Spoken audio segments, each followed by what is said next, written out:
Selamat hari Minggu bagi kita semua. Minggu ini adalah minggu ke-12 setelah Trinitatis. Sebelum kita memulai ibadah minggu di rumah, marilah kita bersaat teduh.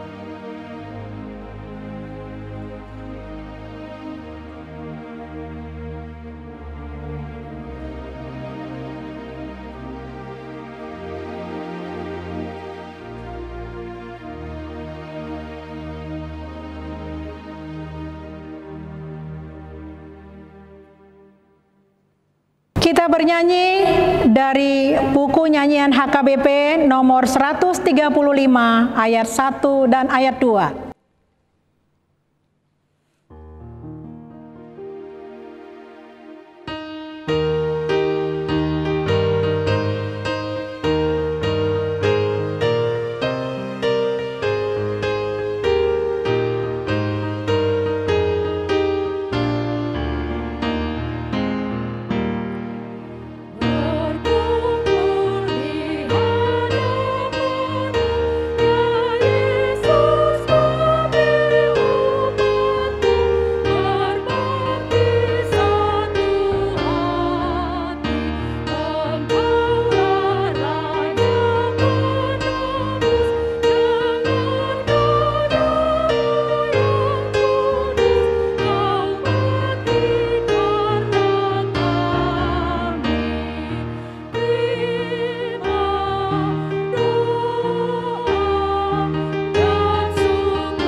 Jemaat diundang berdiri.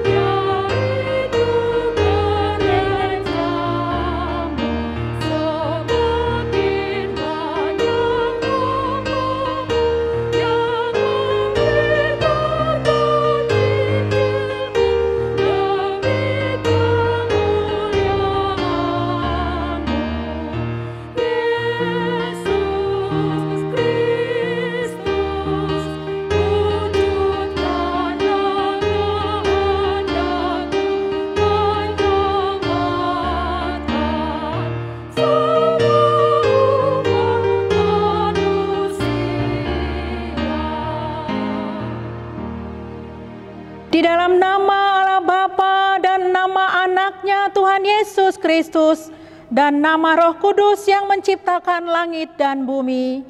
Amin. Sebab jalan-jalan Tuhan adalah lurus dan orang benar menempuhnya, tetapi pemberontak tergelincir di situ. Haleluya.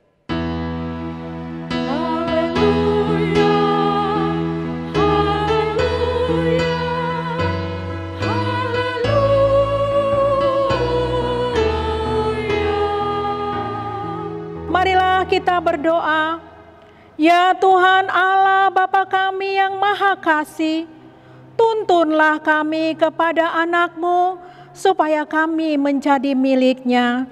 Berilah kepada kami iman dan kepercayaan yang benar, supaya kami beribadah kepadamu saja. Janganlah biarkan jemaat-Mu menyandarkan pengharapannya kepada hal-hal yang duniawi, karena Engkau penyelamat dan perlindungan kami. Tolonglah dan tuntunlah kami di jalan kebenaran menuju kehidupan kekal, karena kasih-Mu di dalam anak-Mu, Tuhan Yesus Kristus Tuhan kami. Amin. Kita bernyanyi dari buku nyanyian HKBP nomor 216 ayat 1 dan ayat 2.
Marilah kita mendengar hukum Taurat Tuhan untuk hari Minggu ini dari hukum kelima hingga ke-10. Hukum Taurat kelima, hormatilah bapa dan ibumu agar engkau berbahagia dan lanjut umurmu di bumi yang diberikan Allah kepadamu. Hukum Taurat ke-6, jangan engkau membunuh. Hukum Taurat ke-7, jangan engkau berzina. Hukum Taurat ke-8, jangan engkau mencuri. Hukum Taurat ke-9, jangan engkau berdusta. Hukum Taurat ke-10, jangan engkau mendambakan akan rumah sesamamu, jangan engkau mendambakan akan istrinya atau pembantunya laki-laki maupun perempuan, ternaknya atau segala sesuatu milik mereka. Demikianlah hukum Taurat, marilah kita memohon kekuatan dari Tuhan untuk melakukan hukumnya. Ya Tuhan Allah, kuatkanlah kami melakukan yang sesuai dengan hukum-Mu. Amin. Kita bernyanyi dari buku nyanyian HKBP nomor 162 ayat 1 tambah 5.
Jemaat diundang berdiri.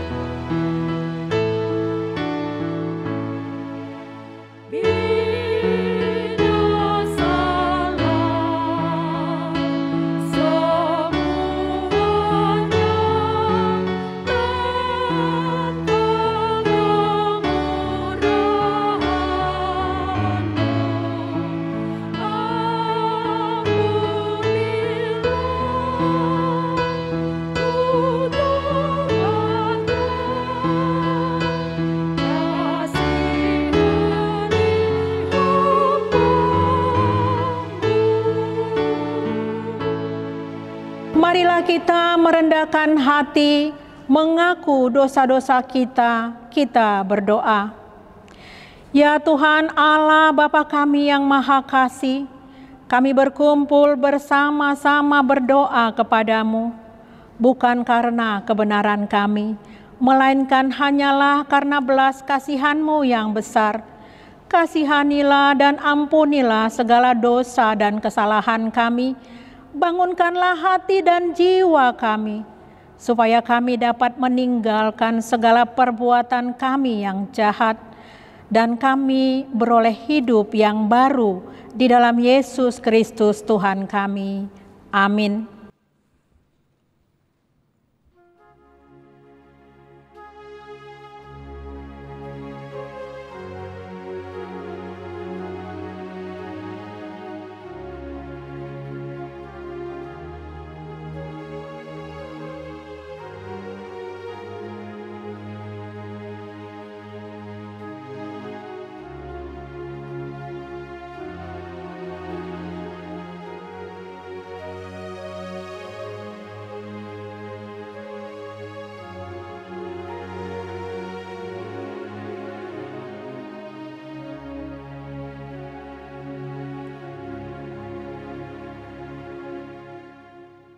Marilah kita mendengarkan janji Tuhan tentang pengampunan dosa. Demikianlah firman Tuhan, Aku telah menghapus segala dosa pemberontakanmu, seperti kabut diterbangkan angin, dan segala dosamu seperti awan yang tertiup. Kembalilah kepadaku, sebab aku telah menebus engkau. Kemuliaan bagi Allah di tempat yang maha tinggi. Amin. Kita bernyanyi dari buku nyanyian HKBP nomor 186 ayat 1.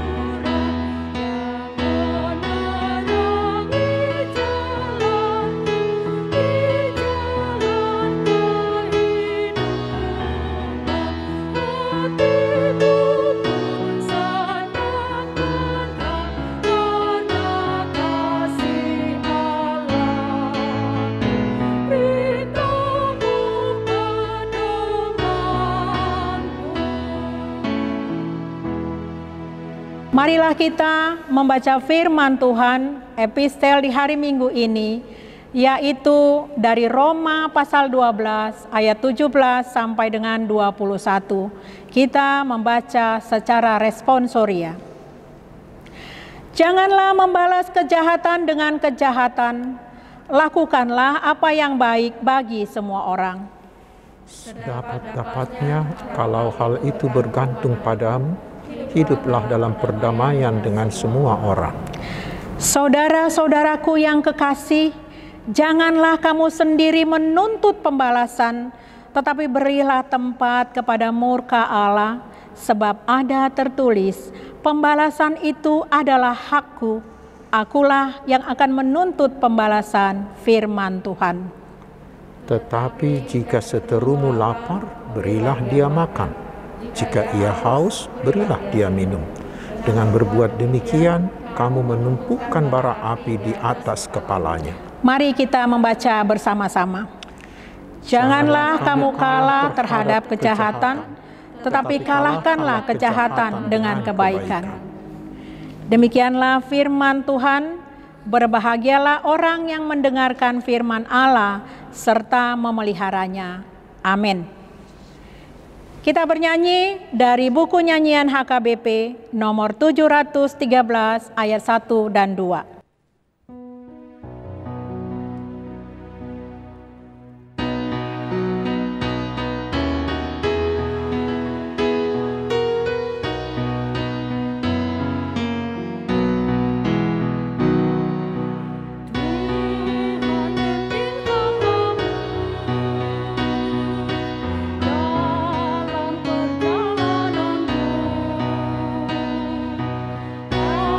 Akan jelas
Marilah kita bersama-sama mengaku iman kepercayaan kita. Sebagaimana teman-teman seiman di seluruh dunia, kita bersama-sama mengucapkannya.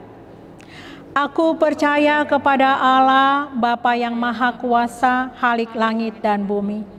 Aku percaya kepada Yesus Kristus, anaknya yang tunggal Tuhan kita, yang dikandung daripada Roh Kudus, lahir dari anak darah Maria, yang menderita sengsara di bawah pemerintahan Pontius Pilatus, disalibkan, mati, dan dikuburkan, yang turun ke dalam kerajaan maut, pada hari yang ketiga bangkit pula dari antara orang mati, naik ke sorga, duduk di sebelah kanan Allah Bapa yang Maha Kuasa. Dari sana akan datang kelak untuk menghakimi orang yang hidup dan yang mati. Aku percaya kepada Roh Kudus dan adanya satu gereja yang kudus dan am, persekutuan orang-orang kudus, pengampunan dosa, kebangkitan daging, dan hidup yang kekal. Amin. Kita bernyanyi dari buku nyanyian HKBP nomor 743 ayat 1 dan ayat 2.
Damai sejahtera Allah yang melampaui segala akal, kiranya mengawal hati saudara-saudara sekalian di dalam Kristus Yesus Tuhan kita.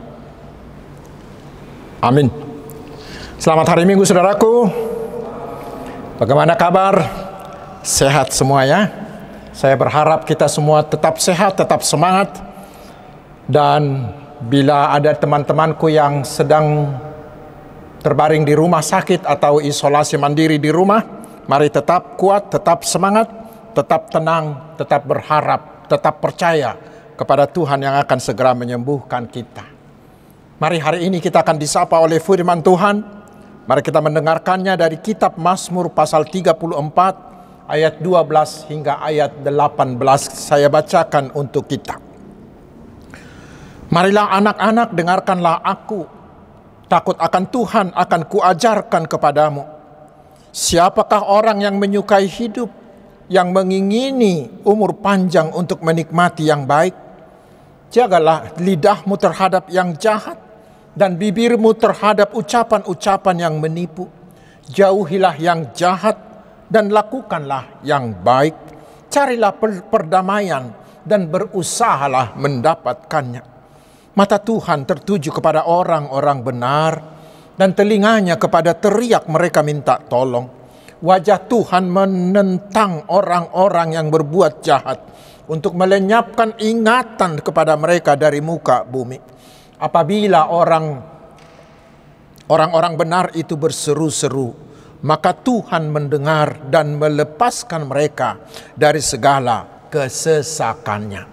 Demikian firman Tuhan. Saudaraku yang diberkati dan yang dikasihi oleh Tuhan Yesus Kristus, perikop ini adalah kesaksian iman dari Daud ketika dia diselamatkan oleh Allah dari situasi yang sangat kritis dan yang sangat menakutkan, yaitu ketika dia diburu untuk dibunuh oleh Raja Saul, sehingga dia harus berpura-pura gila.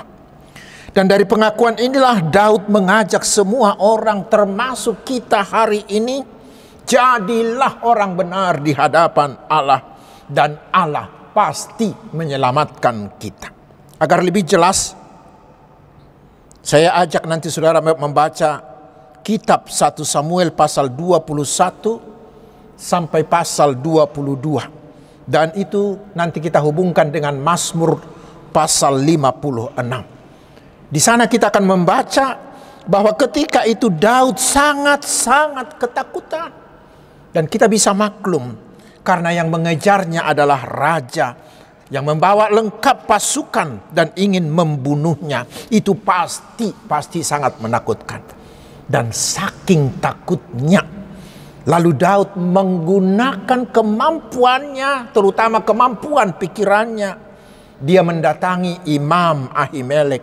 Kepada Ahimelek, Daud berdusta dengan mengatakan bahwa dia diutus oleh raja dengan tugas khusus dan tugas yang sangat rahasia. Karena itu dia meminta makanan, yaitu roti kudus. Bahkan dia meminta pedang Goliat. Setelah itu kemudian dia pergi kepada Akhis raja kota Gad. Tetapi di sana ada orang yang mengenal dia dan memberitahukan itu kepada Saul. Itu membuat Daud semakin ketakutan, seperti kita baca di 1 Samuel 21 ayat 12. Saking takutnya itulah Daud menggunakan akal liciknya. Dia berpura-pura gila di hadapan Raja Ahis. Dan menurut penafsir Matthew Henry, nama asli dari Raja Gad ini adalah Ahis. Tetapi nama kebesarannya adalah Abimelek. Seperti tertulis di ayat pertama dari pasal kita ini.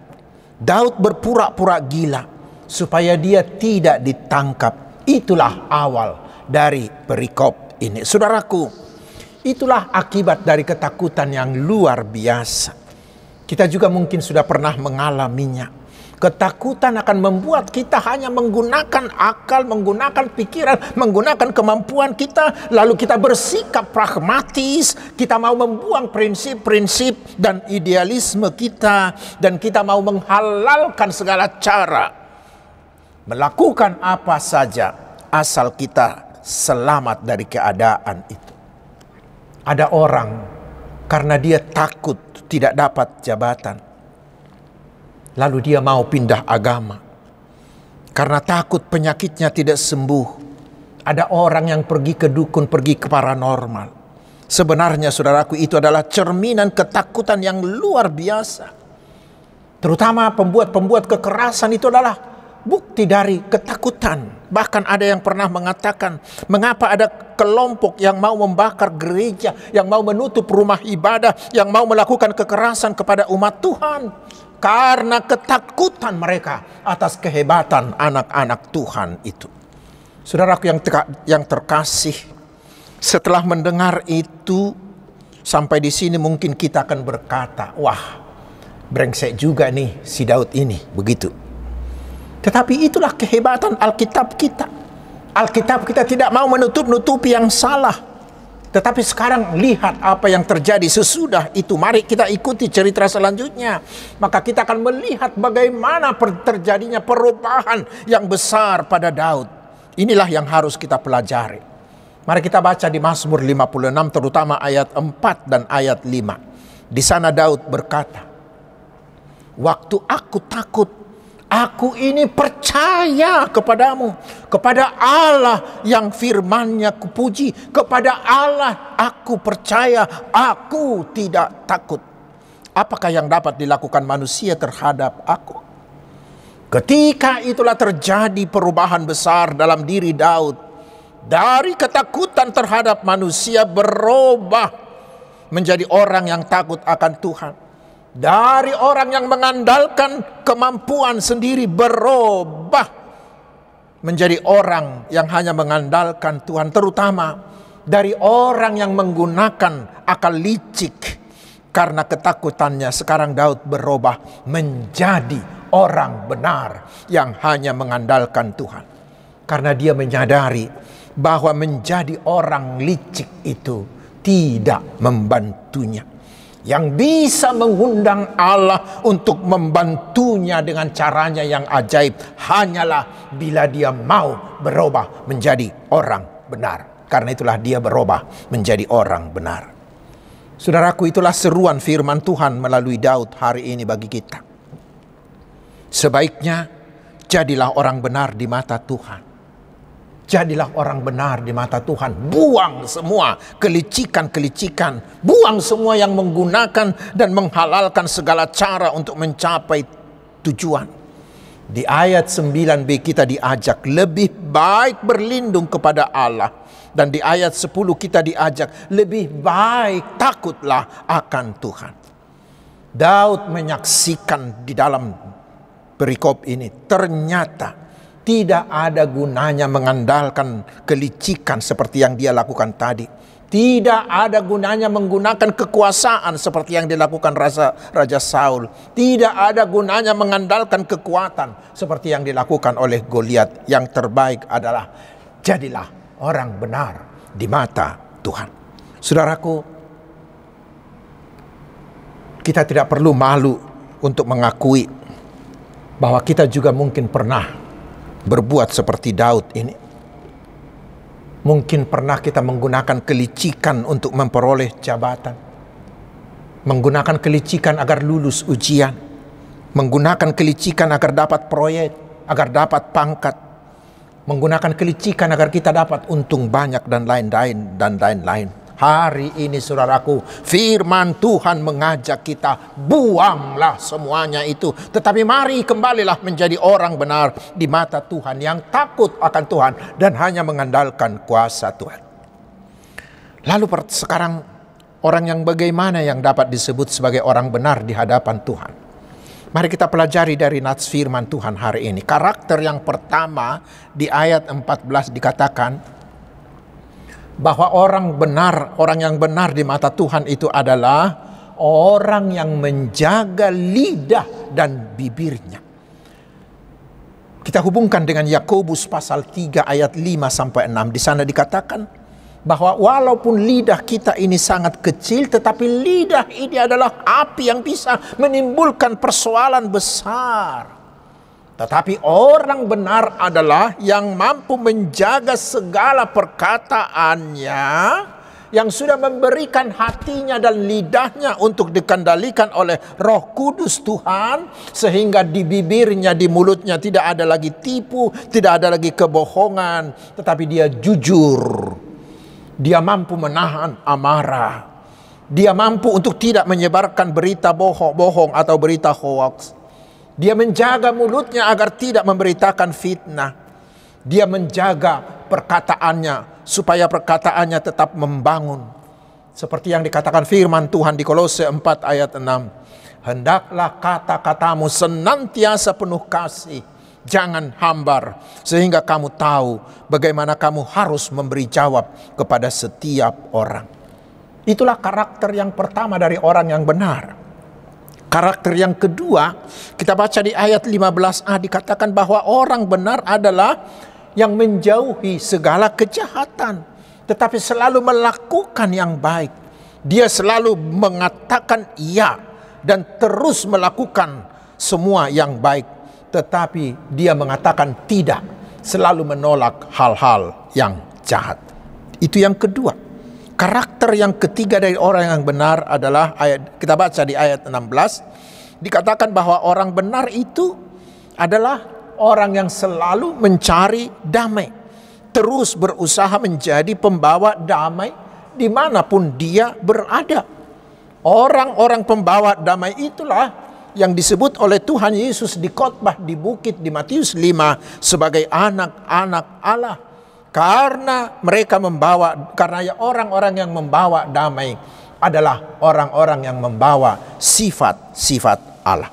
Saudaraku, itulah beberapa sifat, itulah beberapa ciri, itulah karakter dari orang-orang benar di mata Tuhan.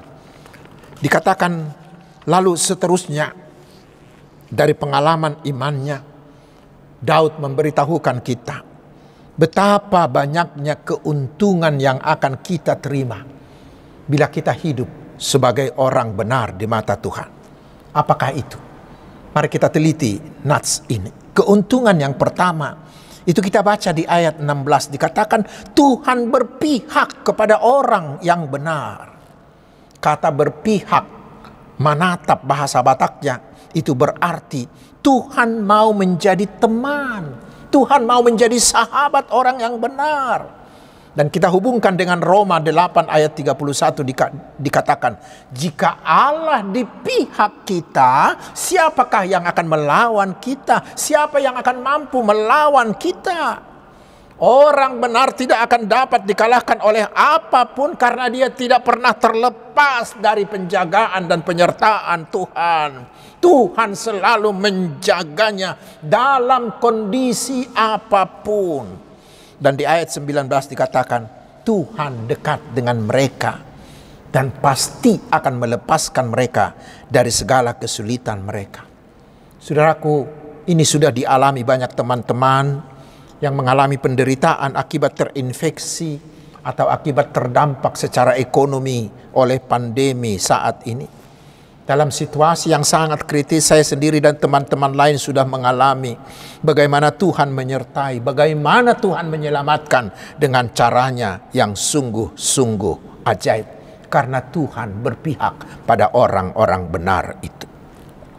Itu keuntungan yang pertama. Keuntungan yang kedua bagi orang benar, kita baca di ayat 16 dan ayat 18 dikatakan di sana. Mata Tuhan tertuju kepada orang-orang benar dan telinganya kepada teriak mereka minta tolong. Apabila orang-orang benar itu berseru-seru, maka Tuhan mendengar dan melepaskan mereka dari segala kesesakan. Itulah yang dialami oleh Daud. Kita baca di 1 Samuel 24. Ketika itu dia sangat-sangat terdesak karena dikejar-kejar oleh Saul dan pasukannya hingga ke pintu gua En-Gedi. Sehingga baginya tidak ada lagi tempat dan kesempatan untuk meloloskan diri. Tetapi kemudian dikatakan dia berseru-seru kepada Tuhan.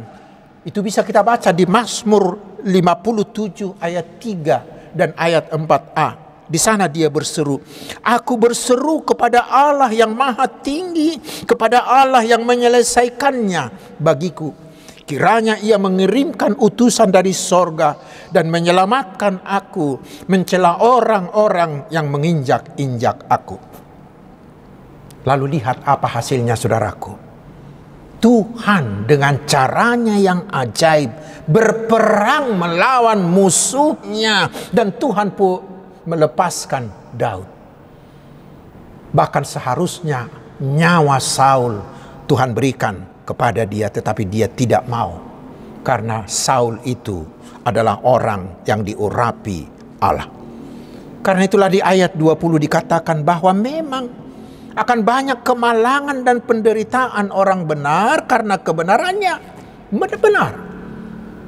Orang-orang benar itu sering diperlakukan dengan tidak benar. Tetapi ingat, Tuhan melepaskan dia dari semua mereka-mereka itu. Itu yang luar biasa. Dan bukan hanya itu saudaraku. Kita baca di Yakobus 5 ayat 16, ayat yang terkenal itu dikatakan, doa orang benar bila dengan yakin didoakan sangat besar kuasanya, sehingga segala sesuatu dapat dilakukan oleh orang-orang benar karena doanya. Mengapa? Karena Allah bekerja di dalam dia, seperti yang dilakukan Tuhan terhadap Elia. Saudaraku, pasti kita masih ingat juga cerita tentang Daniel dan kawan-kawan, bukan? Mereka difitnah karena mereka hidup benar. Sehingga karena fitnahan itu mereka harus dimasukkan ke liang singa dan ke liang api. Tetapi lihat apa yang terjadi.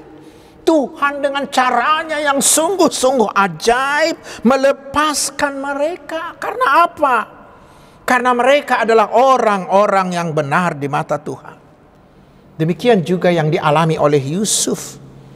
Karena kebenarannya dia difitnah sehingga dia harus dipenjarakan. Tetapi justru itu digunakan oleh Tuhan mengangkat dia menjadi penguasa di Mesir. Mengapa? Karena dia hidup sebagai orang benar di mata Tuhan. Demikian juga Ayub dan lain-lain. Dan banyak orang-orang Kristen yang benar, orang-orang Kristen yang hidup secara benar sudah mengalami hal seperti itu. Karena itu saya pikir semuanya kita akan mau menjadi orang benar. Tetapi masih ada lagi keuntungan yang ketiga. Itu dapat kita baca di ayat 10 dan ayat 11. Di sana dikatakan, mereka tidak kekurangan apa-apa. Apalagi kita baca di Mazmur 37 ayat 25. Dikatakan bahwa sejak dahulu sampai hari ini orang benar itu tidak pernah ditinggalkan oleh Tuhan. Dan keturunannya tidak pernah menjadi peminta-minta. Di Mazmur 112 ayat 2 bahkan dikatakan, anak cucunya akan perkasa di bumi, angkatan orang benar akan diberkati. Karena itu saudaraku, tidakkah seharusnya kita membangun diri kita menjadi orang benar di mata Tuhan? Karena dengan menjadi orang benar itu sama dengan kita membangun hidup yang tidak berkekurangan, tetapi hidup yang selalu berkecukupan, hidup yang selalu bersukacita, hidup yang selalu berkemenangan, karena Tuhan tetap menyertai kita, hidup dengan berusia panjang untuk menikmati yang baik pada usia tua kita. Karena itulah semua keuntungan yang diberikan Tuhan bagi orang-orang benar. Sangat luar biasa, bukan? Apakah kita tidak tertarik untuk menjadi orang benar saja?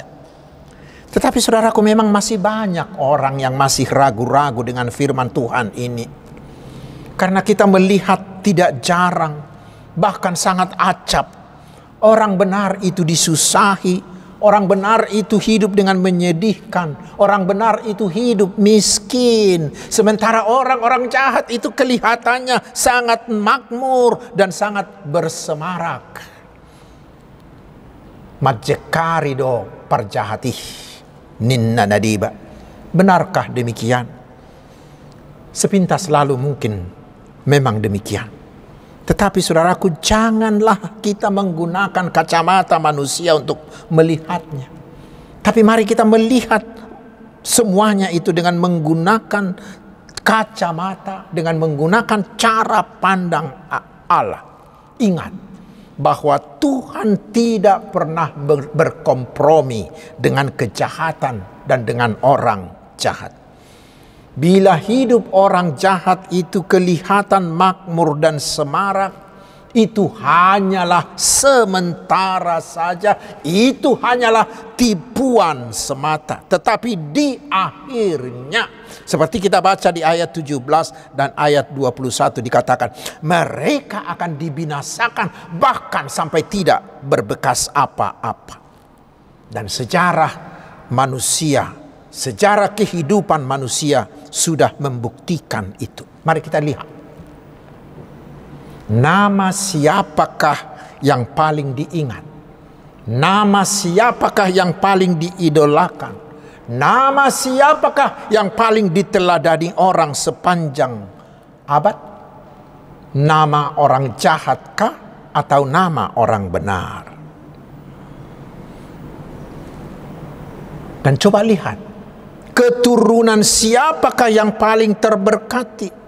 Keturunan orang jahatkah atau keturunan orang benar? Saya tidak perlu jawab, karena bukti tentang itu sudah sangat banyak, bukan?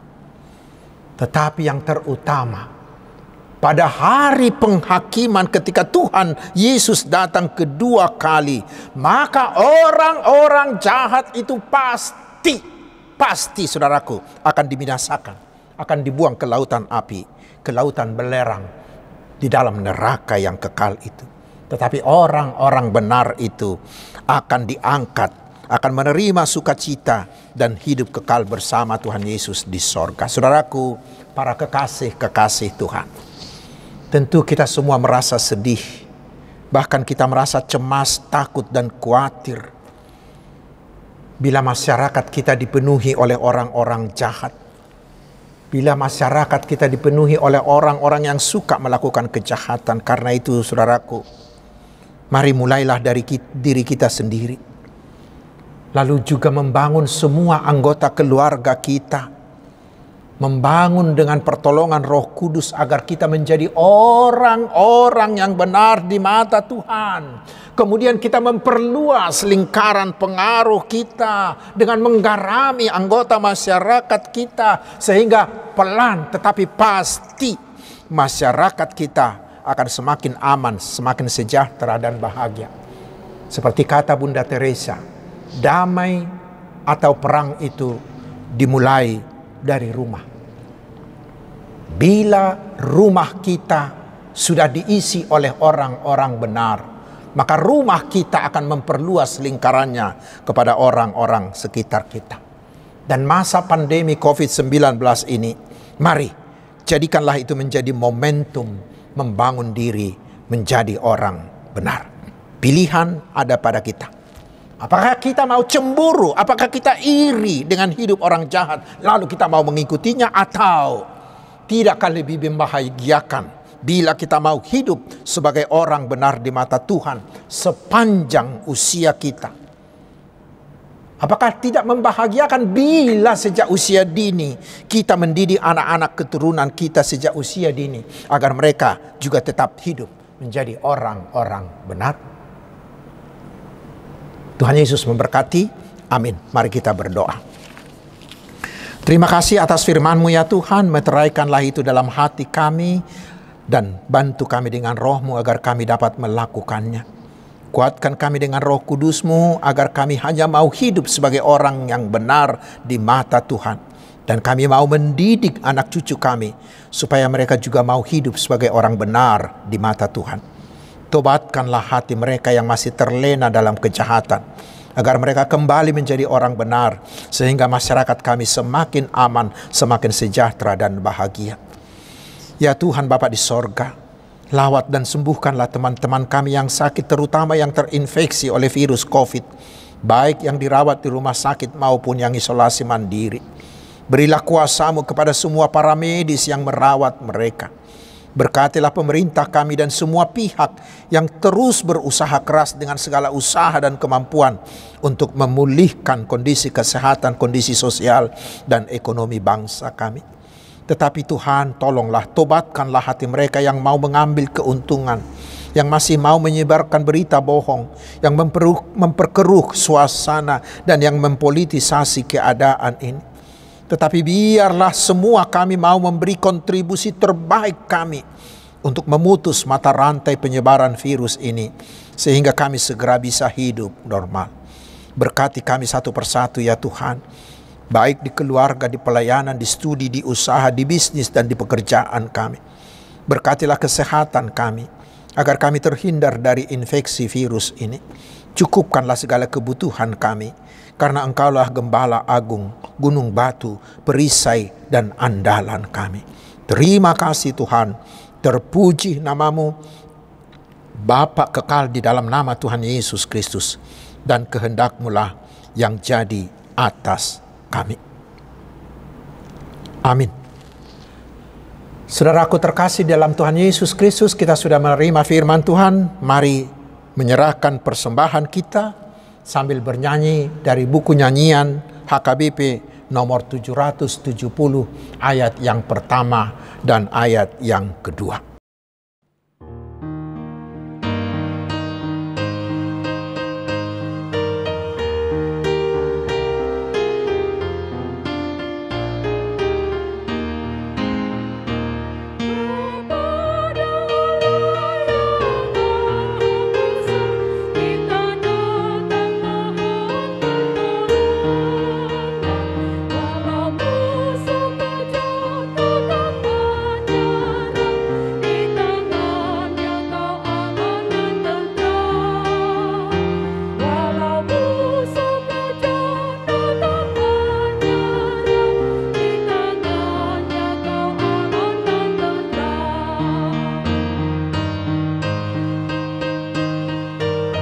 Jemaat kami undang untuk bangkit berdiri.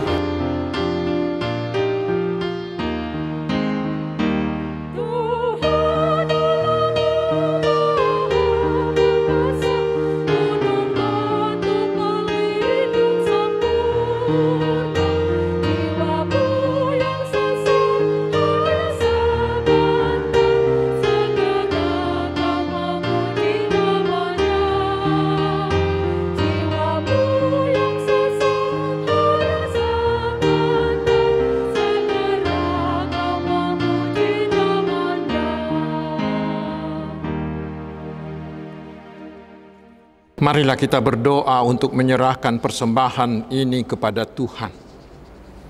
Ya Allah Bapa kami yang di sorga, kami mengaku bahwa Tuhan adalah sumber dari segala karunia yang melimpah dalam hidup kami masing-masing. Sebahagian daripada karunia itu kami serahkan kembali sebagai persembahan kami kepada Tuhan. Terimalah dan berkatilah persembahan umat-Mu ini, agar dapat kami pergunakan untuk pekerjaan dan pelayanan kerajaan Tuhan di dunia ini. Bukalah hati kami untuk mengenal betapa banyak berkat dan karunia yang kami peroleh dari Tuhan, supaya kami senantiasa bersyukur kepadamu. Di dalam nama Yesus Kristus Tuhan kami. Amin.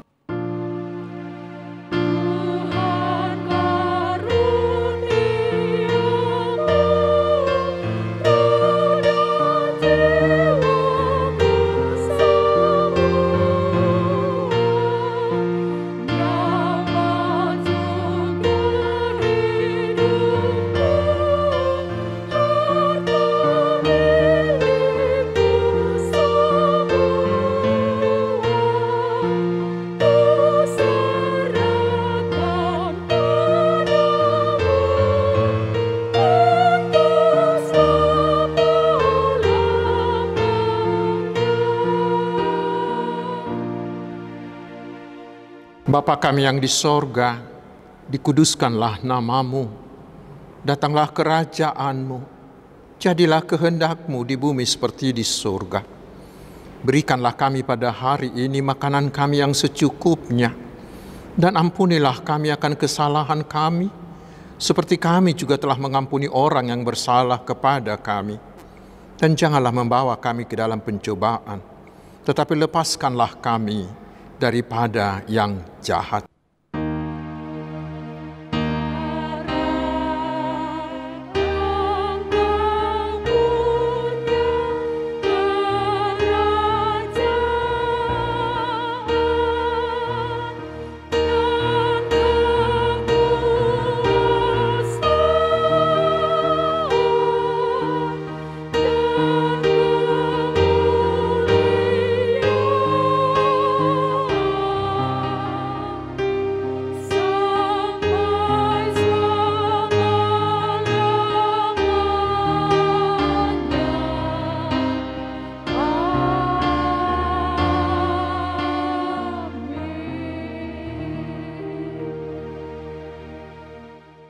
Terimalah berkat Tuhan.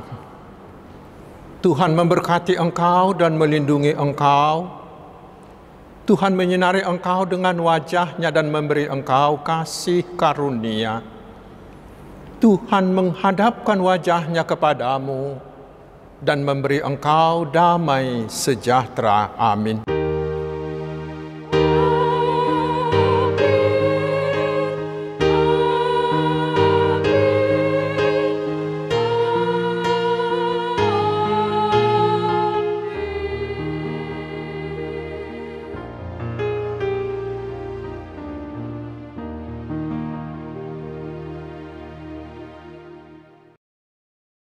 Selamat hari Minggu, Tuhan Yesus memberkati.